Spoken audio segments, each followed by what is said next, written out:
Vamos ler em Oséias, capítulo 2, a partir do versículo 8.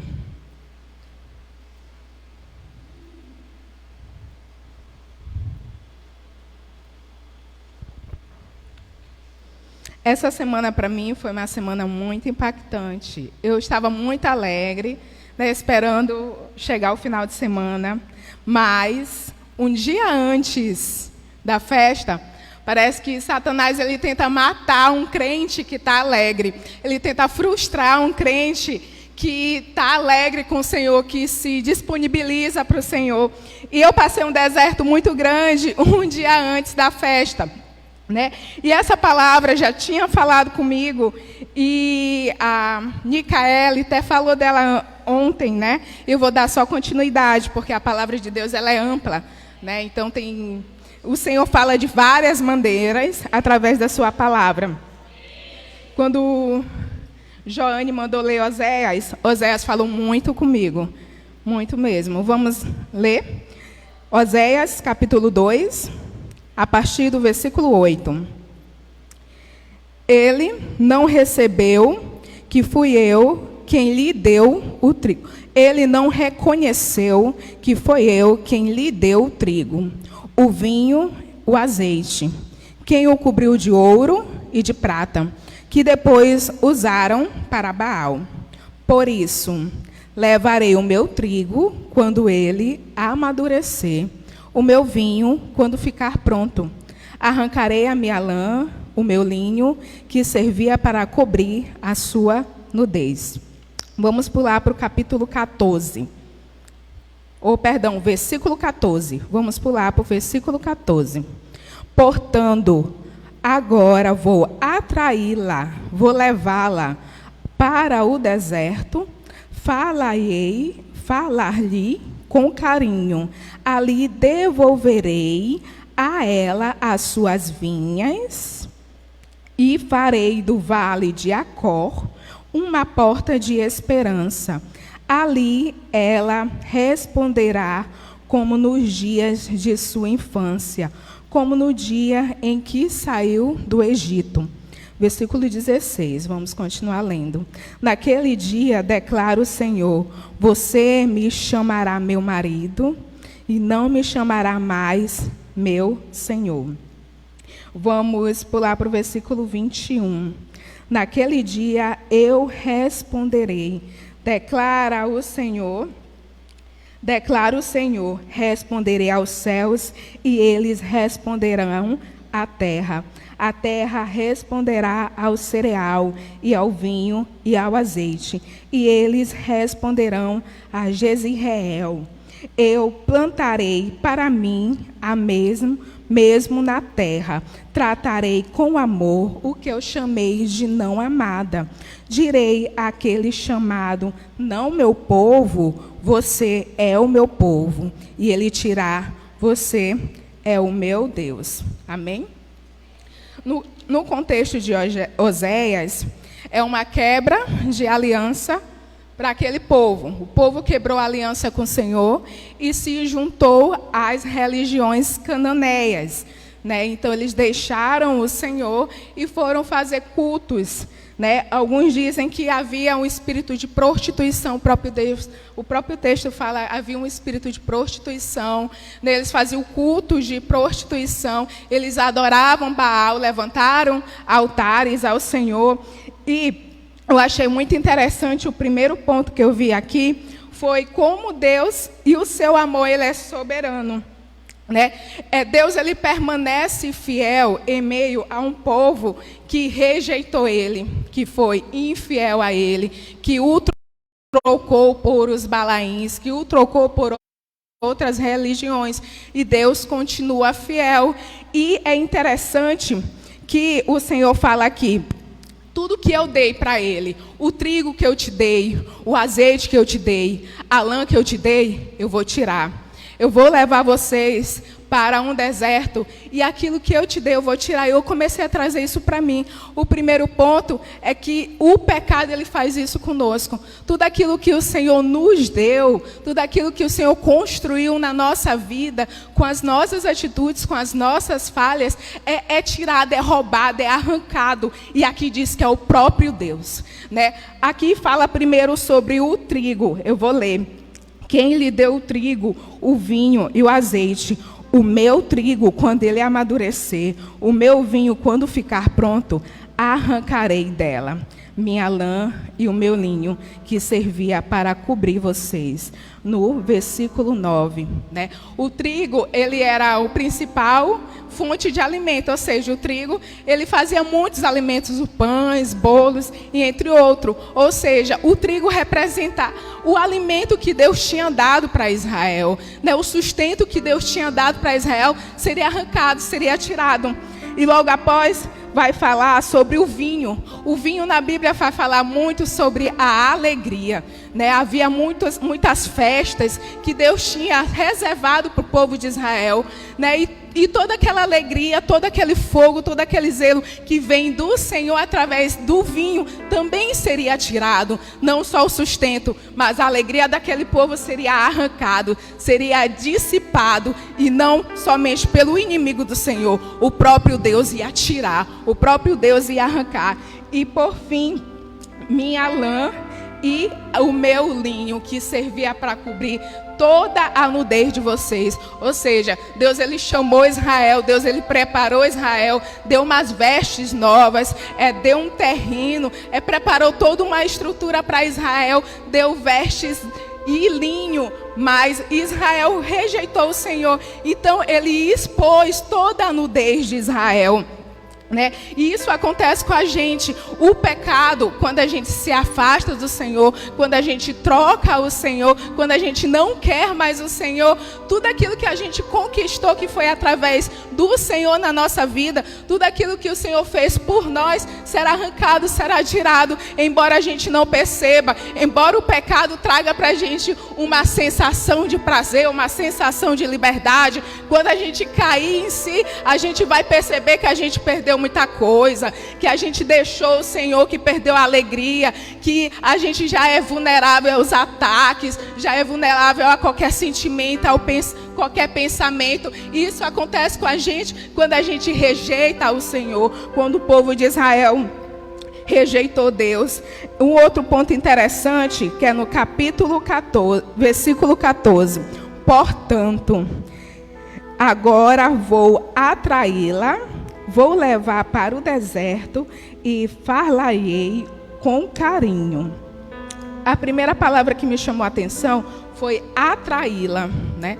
O amor de Deus é tão soberano que ele foi atrair aquele povo para a redenção, para a humilhação, né? Eu anotei que atrair, muitas vezes o Senhor utiliza ou do bem ou do mal para trazer para Ele. Ou seja, em meio a nossas falhas, em meio a tantas dificuldades, Satanás muitas vezes nos dá uma rasteira no meio das nossas misérias, e o Senhor utiliza dessa situação que Satanás cria, ou muitas vezes as nossas negligências as nossas negligências fazem com a gente mesmo. O Senhor utiliza dessa situação para trazer para Ele, né? Um amor soberano como o amor do Senhor é incomparável. Ele utiliza das nossas falhas, dos nossos erros. Vou dizer, é bem aí que eu vou te trazer para mim. É bem aí que eu vou atrair você para o meu amor, para a minha fidelidade, né? E eu consigo perceber que o amor do Senhor não é como o amor do homem. O povo de Israel traiu, o povo de Israel trocou, e o Senhor mesmo assim falou: não, eu vou insistir, eu vou atrair, eu vou levar para o deserto, eu vou moer aquele povo, eu vou deixar aquele povo sofrer só para ele acordar. E muitas vezes o nosso amor não é assim. O nosso amor, ele espera resposta, ele sempre quer um atrativo. O nosso amor, ele sempre quer ganhar alguma coisa, mas o amor do Senhor não. O amor do Senhor, embora a gente tenha falhado, esse povo tenha falhado, esse povo tinha errado, mas o Senhor foi tentar atrair, o Senhor foi tentar tirar aquela situação e fazer algo novo. Um terceiro ponto que eu achei interessante foi que eu vou levar para o deserto e falarei com carinho ou com amor. Daí eu fui pesquisar um pouco sobre deserto. Deserto, embora eu vi alguns textos, né, que fala lá em Jeremias 31, versículo 2, diz assim: assim diz o Senhor, o povo que se livrou da espada logrou graça no deserto. Né? O deserto, ele é lugar de libertação. Esse texto fala que lá no meio do deserto o Senhor o livrou da espada. Né? Muitas vezes a gente não quer passar pelo deserto, como a Nicaele falou. Muitas vezes a gente não quer passar esse momento difícil. Eu me perguntava um dia antes, por que logo um dia antes da festa? Por que logo para frustrar, para desanimar, para entristecer? É isso que Satanás faz. Ele tenta matar, ele tenta frustrar o servo de Deus. Aquele que quer realmente, aquele que realmente está alegre, aquele que tenta se levantar para o Senhor. Mas o deserto, muitas vezes a gente não compreende, a gente não entende, se enche de porquê, mas é um lugar de libertação. E o Senhor está lá conosco, exatamente para tirar aquilo que há em nós. Há uma fraqueza em nós, Ele vai levar para o deserto. Se há uma tristeza em nós, Ele vai levar para o deserto. Se há algo em nós, Ele vai trazer libertação. E essa libertação vem através do deserto. E aqui diz, Ele livrou a espada. Ele livrou a espada, o povo de Israel, né? E foi no deserto. Tem um segundo ponto que eu acho interessante também, que o deserto é lugar de ouvir a voz de Deus. Tem um versículo que fala lá em Números 1. Números 9, 1. Falou o Senhor a Moisés no deserto do Sinai. Né? Muitas vezes o nosso deserto é para ouvir a voz do Senhor. Em meio à confusão que está no nosso coração, a confusão que está na nossa mente, Deus, Ele vem para falar. Ele vem para calar as agonias da nossa alma. Ele vem para calar os pensamentos e os sentimentos. Em meio a gente está confuso, sem entender nada, a gente simplesmente se joga no chão e diz, Senhor, fala, porque eu já não tenho forças, já não é pela força do meu braço, eu já não tenho ânimo, agora eu estou aqui acabado, agora fala, Senhor. E é o momento que Deus fala, é no deserto. Para finalizar, aqui diz, versículo 22, a terra responde, não ao cereal, ao vinho, ao azeite, e eles responderão a Jezreel. Jezreel, primeiramente, foi um dos filhos de Oséia, foi o primeiro filho de Oséia, que significa Deus espalha, né? Deus espalhou aquele povo. E aqui diz que eles responderão a Jezreel, eu a plantei para mim mesma na terra e tratarei com amor. Aquele que não chamei não amada, direi àquele não meu povo, você é o meu povo. E ele dirá, tu és o meu Deus. Esse versículo diz aqui, é como se fosse uma restauração para Israel.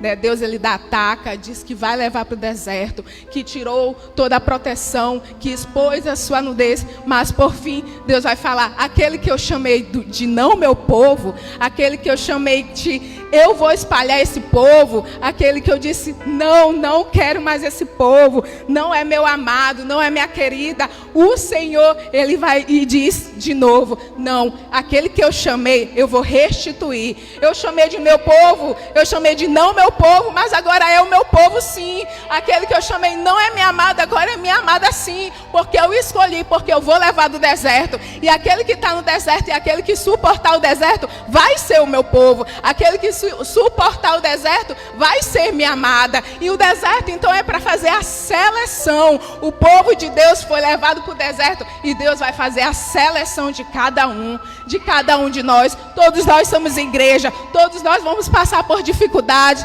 todos nós vamos passar por problemas, por deserto. Mas como você está se comportando no seu deserto? Porque no final o Senhor, ele vai fazer a seleção. Ele vai separar aquele que não é meu povo e aquele que é o meu povo. Então é difícil, mas você tem que resistir ao deserto. Você tem que se levantar, ouvir a voz do Senhor e deixar Deus tratar em meio às dificuldades, em meio às confusão de mente e de coração. E o Senhor, Ele traz a restauração. Isso falou muito forte comigo, porque o Senhor, Ele tem permanecido fiel. E a gente tem permanecido fiel ao Senhor.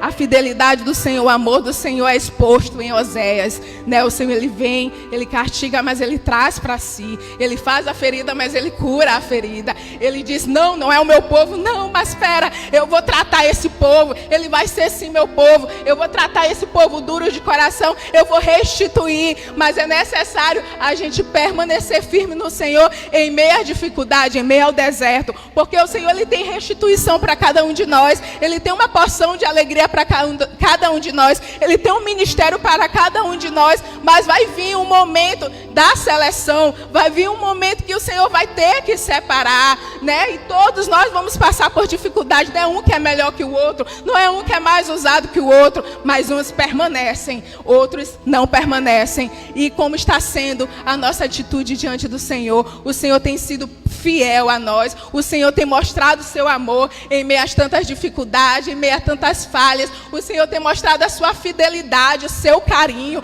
Ele vai levar para o deserto, mas Ele vai falar de amor. Ele vai curar as feridas, Ele vai falar de carinho. Mas e a gente? Como a gente está sendo fiel diante do Senhor? O povo de Israel deixou o Senhor. O povo de Israel foi cultuar as religiões cananeias. O povo de Israel foi fazer cultos de prostituição a outros deuses, mas o Senhor continuou insistindo com Israel, e Ele continua insistindo conosco, e a nossa fidelidade com o Senhor, e o nosso amor ao Senhor, será que está sendo contínuo? Será que é permanente? Ou será que a gente é levado por sentimentos, pensamentos e ideias que vêm na nossa mente, que vêm no nosso coração, e a gente acaba deixando o Senhor, deixando no coração? Muitas vezes estamos aqui ouvindo a palavra, mas muitas vezes com peso no coração. Quantas vezes uma vez eu estava assistindo filme em casa e estava um incômodo no meu coração para me orar.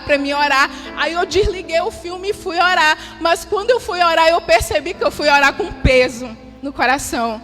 Aí eu comecei a pedir, Senhor, me desculpa, porque era para me vir alegre diante de Ti, era para me vir com o coração grato diante de Ti, e eu estou vindo com peso na alma, eu estou vindo com o coração duro diante de Ti. Tu tens feito tanta coisa por nós, tem nos livrado, tem nos dado veste nova, alimento, tem nos dado força para continuar diariamente, e muitas vezes a gente se pega na oração dura de coração, querendo terminar a oração, olhando o relógio, ficando agoniado, sem saber o que falar diante do Senhor, muitas vezes querendo fazer nossos afazeres, mas o Senhor, Ele quer só um coração limpo, um coração grato, e muitas vezes a gente tem sido duro diante do Senhor, com um coração ingrato diante do Senhor. O Senhor tem permanecido fiel a nós, e a gente, como está sendo a nossa fidelidade?